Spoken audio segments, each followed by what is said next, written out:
5, 4, 3, 2, 0. Rise in body and or spirit for our opening hymn, 155, Circle Around for Freedom.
Just want to let you know there's a whole row of seats up here open. If you need a group to sit together, I promise you won't be called upon to answer questions.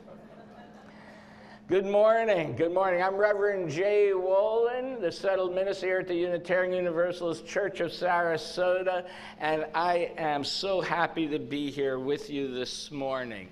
I especially want to welcome our visitors both in person as well as online on YouTube. We encourage you to sign up for so you can get our weekly newsletter so you know all the events that are happening here. We have an online if you're online or just at the door right outside the front of the sanctuary. Of course, we always have coffee and some desserts after service. So for us to have some time to get to know each other. I look forward to all of us getting to know each other. We do have a few special announcements today. We have a new exhibit in the Lexow Gallery by the Art Council by members of our congregation called Inspiration. 16 members have contributed their art, and the exhibit opens after our service today with a reception. So more cookies and coffee. Please stop in the gallery to discover how these artists see the world, what inspires them, and what they have to share with us. It'll be open till May 18th. Our safety committee would also like to request that to please keep the side doors open and the entrance doors open as it serves the purpose of allowing air movement, and induction of outside air reduces the chances of COVID transmission in a gathering. In respect for our members, many of whom are at risk or have underlying conditions, we are taking this small measure to support, to allow them to be here in person. And two more quick things. This Friday is a Green Team concert, Lane Silva, at 7 p.m. on Friday, and April 30th, and this is the one I am waiting for. I have heard about this. After service on 1830th is a pancake breakfast by the youth, and so I love pancakes. So. All right, so now actually it is my great pleasure to introduce cantor Marci Vitkus with our opening song, Lechi Lach. Close enough? Okay.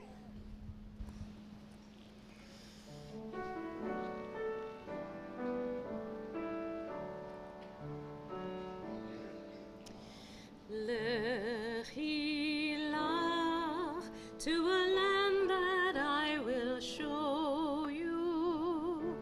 Lech Lecha, to a place you do not know. Lechi Lach, on your journey I will bless you, and you will be a blessing. You will be a blessing. You will be sing L'chilach, L'chilach, and I shall make your name great. Lech lecha, and all shall praise your name. L'chilach, to the place that I will show you. L'simchat chayim, l'simchat chayim, l'simchat chayim, l'chilach. You shall be a blessing, you shall be a blessing, you shall be a blessing, l'chilach.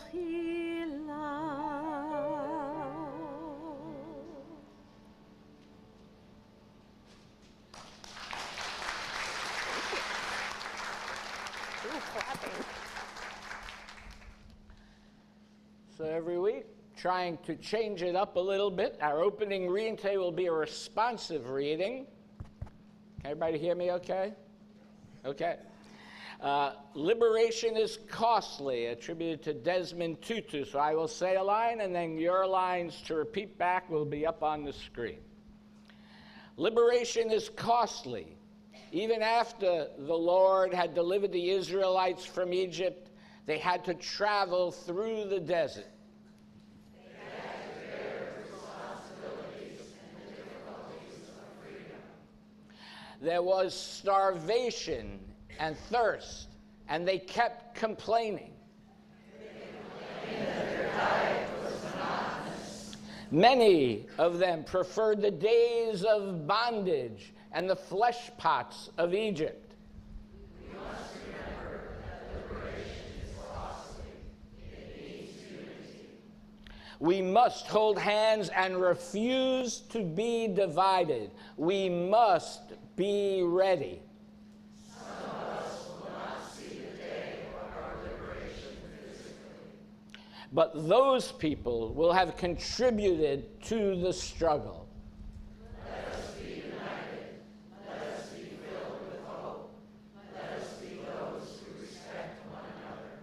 Please join us now in lighting the chalice by affirming one of our principles. And so together, as we light this chalice, the symbol of Unitarian Universalism, we affirm our second principle: justice, equity, and compassion in human relations.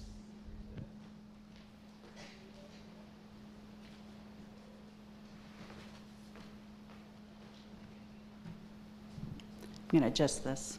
Everybody can hear me. I can hear myself. So many of you may be aware that this year, 3 major religious holidays overlapped each other. There was Holy Week, starting with Palm Sunday on April the 2nd and ending on Easter last Sunday. There was Passover that started on April 5th and ended on April the 13th. And Ramadan, which started on March the 22nd and will end this Thursday on April the 20th. As Unitarian Universalists, we take wisdom from all places. So last week we celebrated Easter and the lessons of Jesus. And while Passover is well past, it too has meaningful lessons, as does Ramadan, which will be ending soon. But we're already behind on learning the Passover lesson, so let's get started. I am not of Jewish heritage, but I certainly knew the story of Exodus. I mean, really, who did not watch that epic movie, The 10 Commandments, with Charlton Heston, Yul Brynner, and Edward G. Robinson? Yes, see? But I discovered this week that I really didn't know much about Passover. I mean, I knew that the Jews celebrate Passover with a Seder dinner, but beyond that, I admit to being pretty ignorant. So I set out on my journey to learn more, but instead of finding a book this week, I found something much more fun: parody songs. I found a Jewish a cappella group, 613, that each year for the past decade or so has taken a song that the young people know from the radio or Spotify, or however they listen to music today, and they changed the words to tell the stories of the major Jewish holidays. It's their way of engaging young Jews in their heritage. So I've been rocking out to Uptown Passover instead of Uptown Funk, Seder Crew, which is a version of Ed Sheeran's The Shape of You, and the Lion King Passover. They also have songs that are not parodies, which are just lovely to hear. So I hope you enjoy my favorite this week, which is the Red Sea Shanty, a pirate's Passover, which was written during COVID. And it's okay to stomp or clap if you like. There once was a time in Egypt land, the Jews were slaves in the desert sand. We cried out for an outstretched hand, oh let my people go. Soon may our freedom come to bring us liberty, peace and fun. One day when the Pharaoh's outdone, he'll let my people go. Brave Moses with his shepherd's rod had heard the mighty voice of God. It said, tell Pharaoh clear and strong to let my people go. Soon may our freedom come to bring us liberty, peace and fun. One day when the Pharaoh's outdone, he'll let my people go. Oh, what shall we do with the middle matzah? What shall we do with the middle matzah? What shall we do with the middle matzah? Early in the Seder. Hide it away, it's the Afikomen. Hide it away, it's the Afikomen. Hide it away, it's the Afikomen. Early in the Seder. Oy vey, let's get some prizes. Oy vey, let's get some prizes. Oy vey, let's get some prizes later in the Seder. Soon may our freedom come to bring us liberty, peace and fun. One day when the Pharaoh's outdone, he'll let my people go. Now Pharaoh's heart was not appeased, no Hebrew slave shall ever go free. But Moses said, let's wait and see, the plagues began to grow. Oy! Soon may our freedom come to bring us liberty, peace and fun. One day when the Pharaoh's outdone, he'll let my people go. Oh. Just lean to the left and we'll tell the tale of how we left Egypt. God split the sea and we walked across with no need for a ship. But first, before we get to that, there's sons and questions for. Just when you think it's almost done, there's 3 hours more. There's 3 hours more. For Pharaoh sent men after us, their lives would soon be lost. And we spill wine drops from our cups, cause freedom had a cost. Cause freedom had a cost. So every year we celebrate our freedom with a smile. With Moses and Ramses too. Yocheved the Levite, the Pharaoh's daughter, and Aaron and Miriam on the Egyptian Nile. Hey lads, the Seder has come with questions asked by the youngest one. We'll sing and have some fun for wonders long ago. Egyptian firstborn sons were lost, the sea of reeds we firmly crossed. They followed but 'twas at great cost, They all were dragged below. Hey lads, the Seder is done. We told our tale of redemption. The Shana Haba B'Yerushalayim.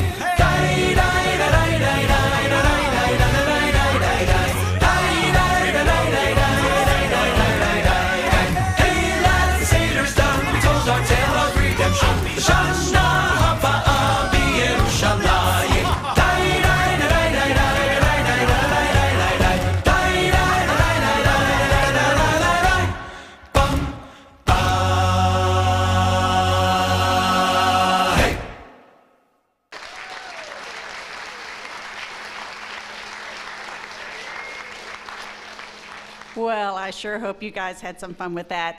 If this Unitarian gig doesn't work out, I'm heading to the Jewish temple because clearly they are having some fun over there.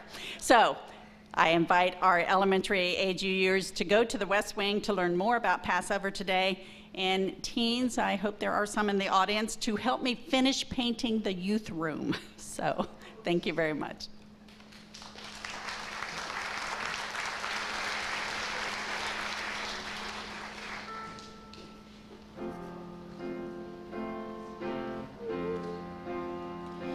Do you hear the people sing? singing the song of angry men. It is the music of a people who will not be slaves again. When the beating of your heart echoes the beating of the drums, there is a life about to start when tomorrow comes. Will you join in our crusade, who will be strong and stand with me? Beyond the barricade, is there a word you long to see? Then join in the fight that will give you the right to be free.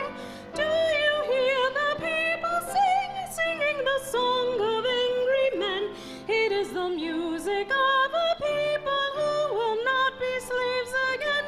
When the beating of your heart echoes the beating of the drums, there is a life about to start when tomorrow comes. Will you join in our crusade, who will be strong and stand with me? Beyond the barricade, is there a world you long to see? Then join in the fight that will give you the right to be free. Do you hear the people singing the song of angry men? It is the music of a people who will not be slaves again. When the beating of your heart echoes the beating of the drums, there is a life about to start when tomorrow comes.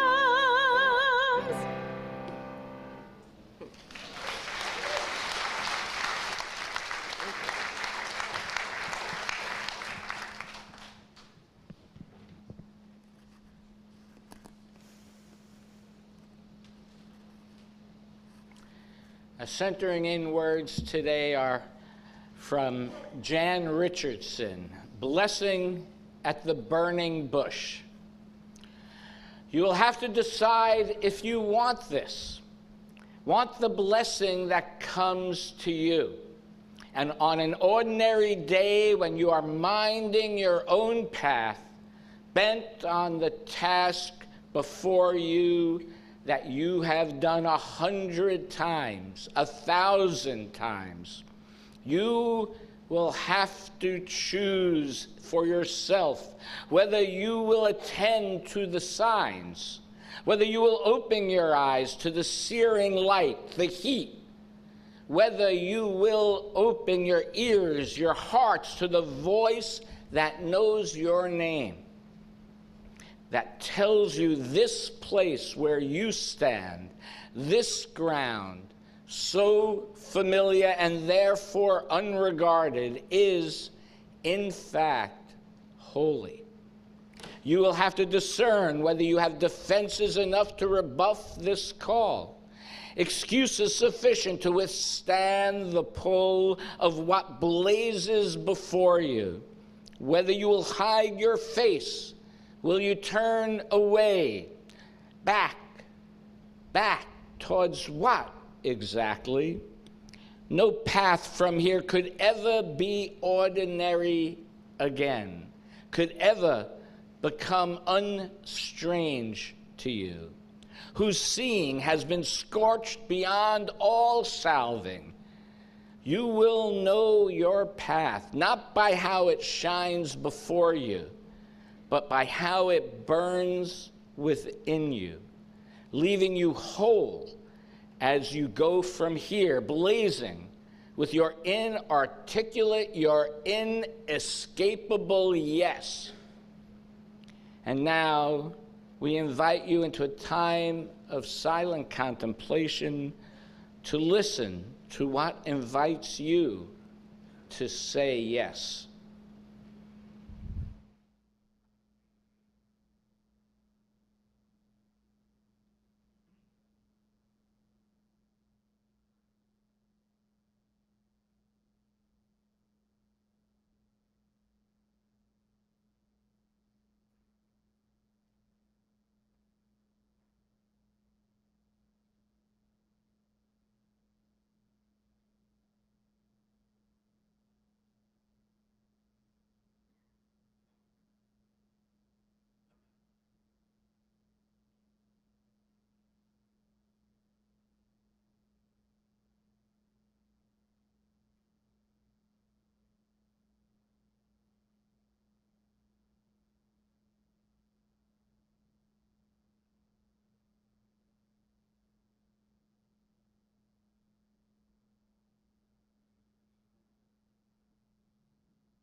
So, drawing from the Jewish sources that inform Unitarian Universalism, I will share a little more details than what we heard in the sea shanty about Passover. It is a story that is retold in Jewish households every year as what is called a Seder dinner. And on the first night of Passover this year, we held a Seder here, which 50 people attended. And I hope to make that an annual event. My many thanks. I saw Ron Brown was here, and as well Dee Witter for help with all the cooking and the organizing, and to all the volunteers who made it possible. So let's give them a round of applause. By the way, Ron makes a mean matzo ball soup. I'm just going to say that. Now, each year in a Seder, we gather to retell the history of the Hebrew people's deliverance from slavery from Egypt. Its message, though, and its meaning is universal. It is the message of the human desire and struggle for freedom. It is the message of self-reflection and how self-reflection can help change your life. It is the message of how people can change their circumstances and how one person's choices and actions can change the course of history. It is a message of appreciativeness for all that we do have in this world. You know, one of the rituals of Passover for Jewish people is not to eat leavened bread during the 7 days of Passover. A whole long argument about whether it's 7 or 8 days. We don't have time to go into that now. But this practice is a symbol for when the Hebrews, when they left Egypt, they did not have time to allow the bread to leaven. And so that's why we eat matzah, unleavened bread. Now, as a child brought up in a modern Jewish household, this just seemed unjust to me. No cookies for an entire week. Now, this was a firm rule in my household, I have to tell you. And as a dutiful child and out of complete fear that God would strike me dead, I did not eat leavened bread during that week. But then one day, when I was in middle school, I was walking home from school, and I actually literally forgot it was Passover. I stopped at the store on the way home, bought a bag of cookies, and by the time I turned onto my street, I had eaten half the package. And that's when it dawned on me that I had broken this sacred law. Well, I stopped frozen in my tracks. I had to figure out how to get rid of the evidence before anybody saw me. And of course, I realized this would not escape God's all-seeing view, but I did rationalize that God would know that in my heart it was an honest mistake. On the other hand, I couldn't count on such insight from my parents. I found a neighbor's garbage can, got rid of the remaining cookies. I didn't eat the remaining cookies once I realized it, so I figured that's a point in my column there.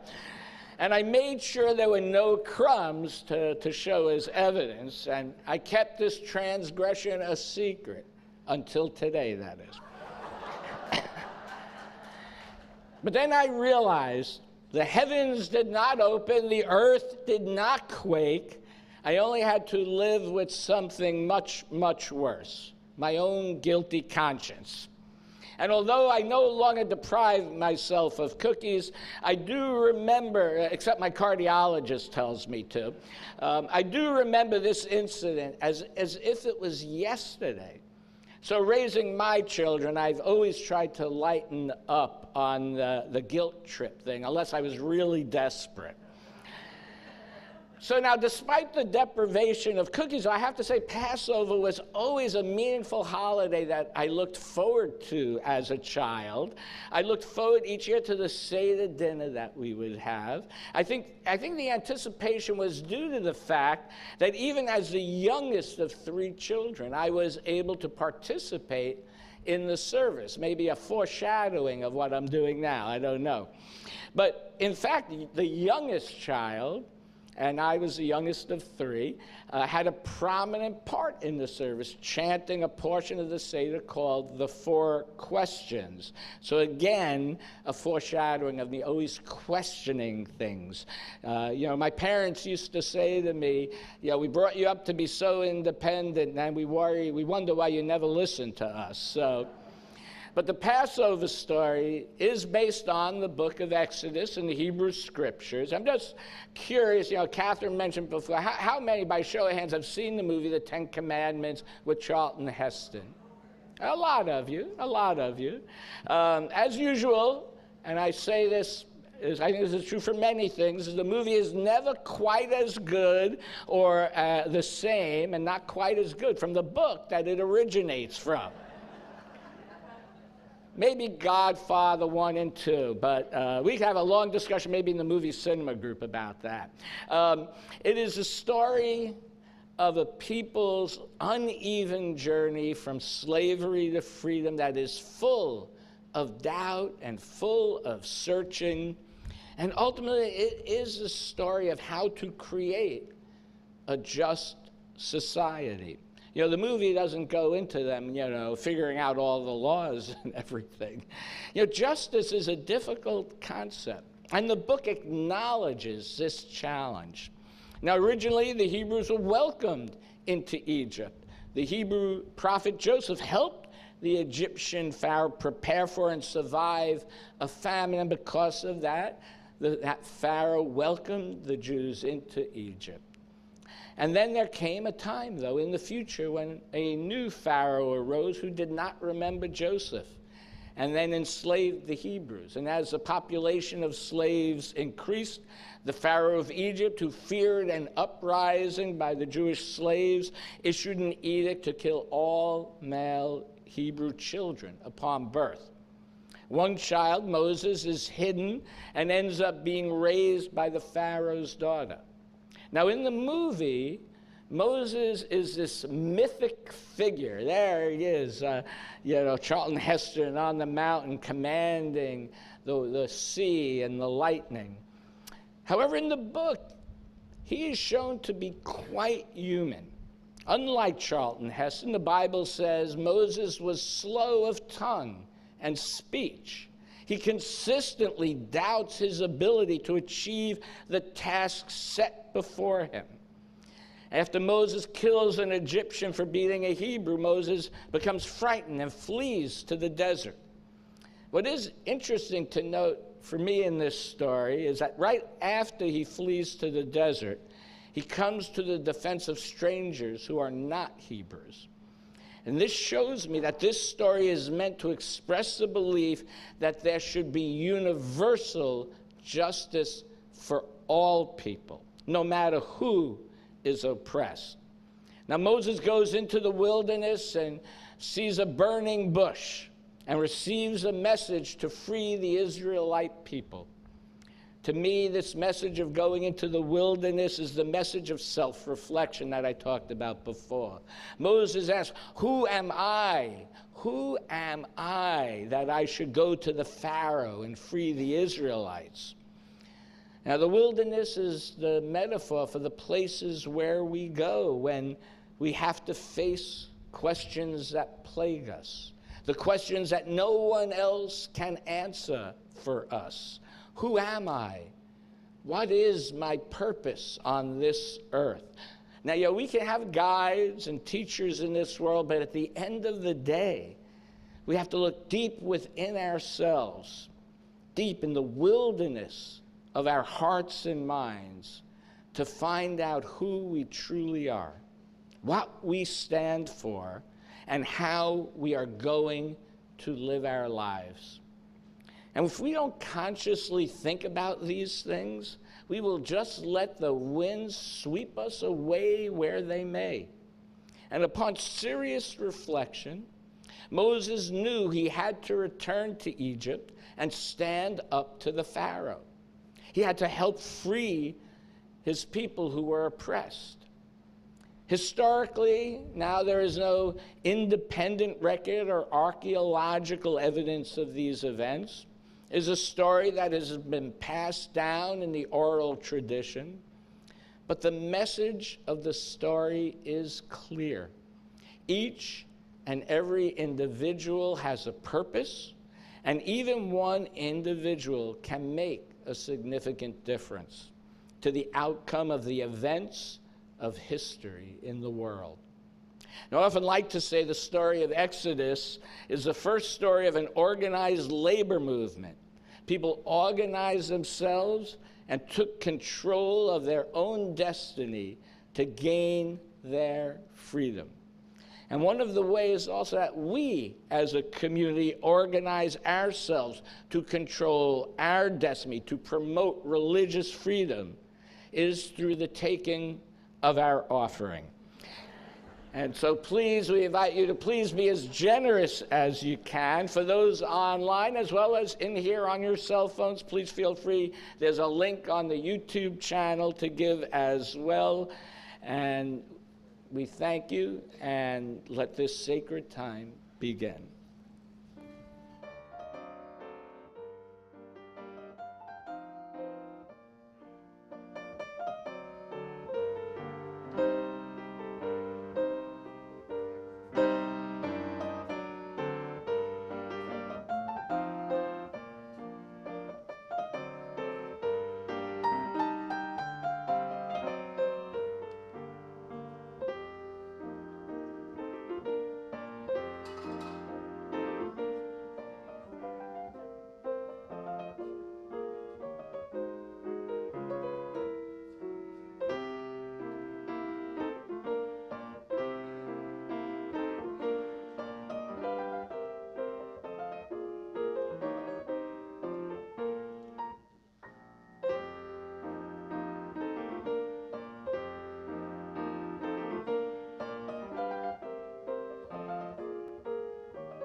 Our next reading is from God in Search of Man by Rabbi Abraham Heschel. Freedom does not mean the right to live as we please. It means the power to live spiritually, to rise to a higher level of existence. Freedom is not, as it is often maintained, a principle of uncertainty, the ability to act without motive. Such a view confounds freedom with chaos. Nor is freedom the same as the ability to choose between motives. Freedom does include an act of choice, but its root is in the realization that the self is no sovereign, in the discontent with the tyranny of the ego.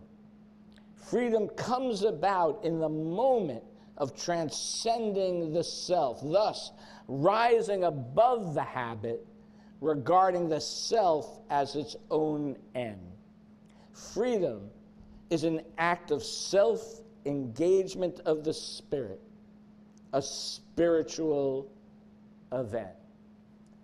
And now, once more, we're pleased to hear from cantor Marci Vitkus.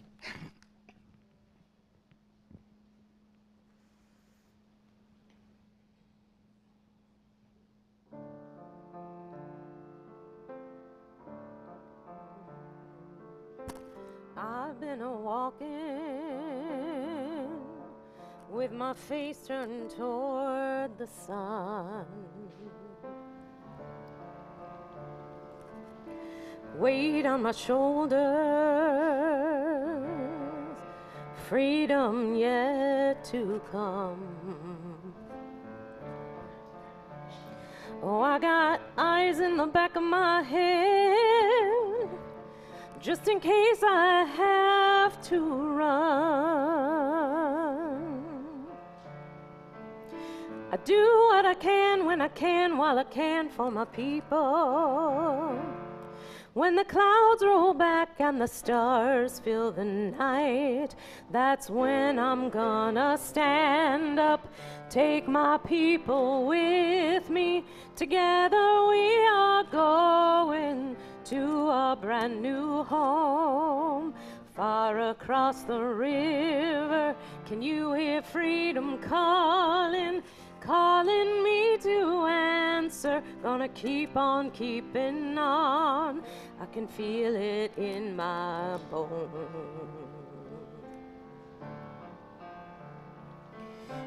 Early in the morning, before the sun begins to shine, we're gonna start a moving toward that separating line. I'm wading through muddy waters. You know I got a made-up mind. And I don't mind if I lose any blood on the way to salvation. And I'll fight with the strength that I got until I die. So I'm gonna stand up, take my people with me. Together we are going to a brand new home, far across the river. Can you hear freedom calling? Calling me to answer. Gonna keep on keeping on. And I know what's around the bend might be hard to face, 'cause I'm alone, and I just might fail, but Lord knows I tried. Sure as stars fill up the sky. Stand up, take my people with me. Together we are going to a brand new home, far across the river. I hear freedom calling, calling me to answer. Gonna keep on keeping on. I can feel it in my bones. I go to prepare a place for you. I go to prepare a place for you.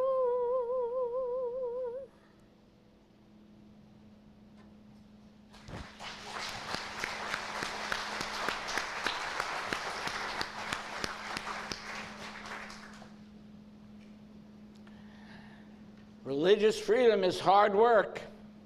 When you don't have someone telling you what to do, telling you what you should or should not believe, you have to make decisions for yourself. In a community like ours, with many, I would say, independent thinkers, we have to learn how to make decisions as a community and stay in relationship with each other. This community building is what Moses and the Hebrews found on their journey in the desert towards that promised land. Freedom was not easy, and freedom was hard work. People grumbled when there was no food and water. There were rebellions. When Moses went up to Mount Sinai for 40 days to get the 10 Commandments, many fearful for their future wanted to return to the certainty of enslavement. Fear of the unknown is always a threat to freedom. As Frank Herbert wrote in Dune, fear is the mind killer. Fear is the little death that brings total obliteration, end quote. The remaining story of Exodus is about how a group of nomadic people wandering in the desert finally found their way. It is a story of how they organized themselves and determined how they would live a just life and create a just society. It is their story of the creation of their rules of law. It is the story of how these laws were presented to the entire people. And it became the duty of everyone, not just the leaders, to study and observe the laws. It is a story of how Moses learned to delegate the responsibility of leadership to those who understood and agreed to the laws of the community. And it should be similar today. It should be every person's duty to understand how our government works and how our community works. We should not just close our eyes and turn our heads and leave it for someone else to take care of and figure out. It is every person's obligation not only to learn about, but more so to participate in community and the world. Everyone needs to engage in the work that needs to be done so that we can determine how our society should be organized and what justice looks like to us in our society, because we are part of this society. This is true for our government as well for our church. Ours is a shared ministry.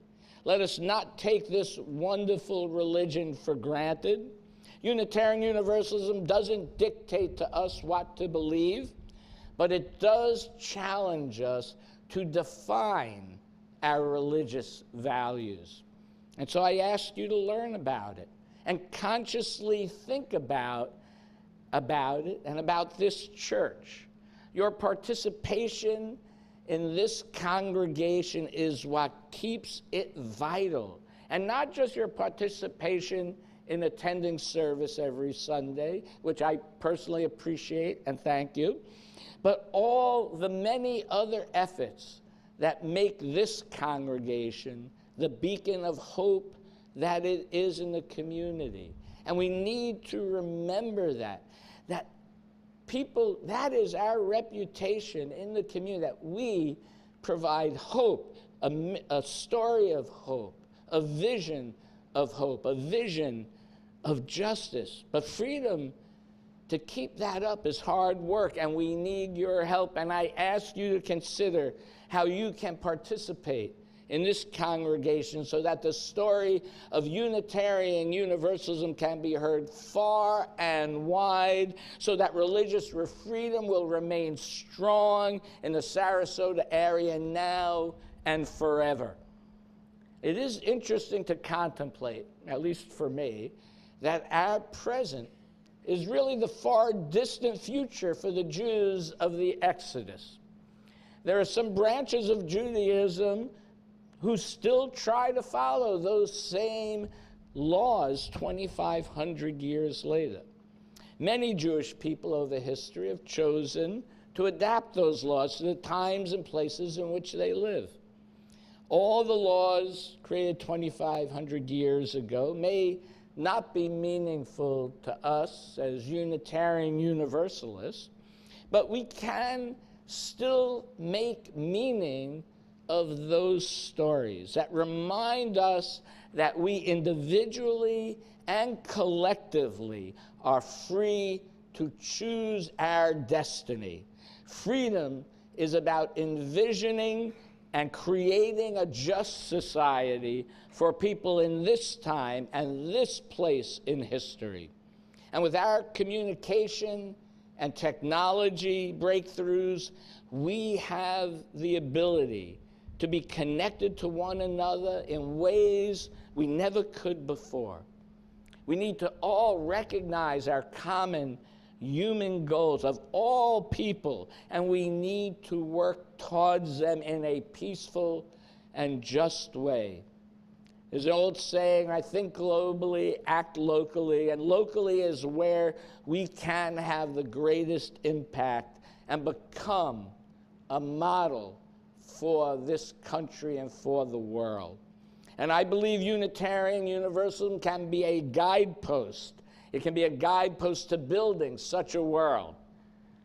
The incident in my youth of eating the cookies did seed within me the question as to the purpose of ritual. Ritual for ritual's sake did not satisfy me, but I do find the ritual of retelling the Passover story every year is a touchstone to consciously think about freedom and justice, a reminder to us to appreciate what we do have, what has been given to us by our ancestors, and what we have created as well ourselves, and what we will leave to our descendants, to never take what we have for granted. Let us imagine as we tell our stories today and create our communities today, what that might lead to 2,500 years from now. Let us continue to build this dynamic religion that can outlast us not only for generations, but for millennium. To remember that creating a just world is a process that is uneven, and there will be resistance to it. But with faith and hard work, it can be achieved. One day, people will recall the hardships our society faces today, and they will see how a band of religious progressives journeyed in the wilderness of ideas and actions toward the promised land for which we are bound, a land of freedom, a land of justice, a land where we are singing with joy. In retrospect, giving up cookies for a week is a small price to pay for such a vision. May it be so. I invite you now to rise in body and/or spirit and sing with all the gusto you have, and dance if your spirit moves you to come and go with me.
Our closing words.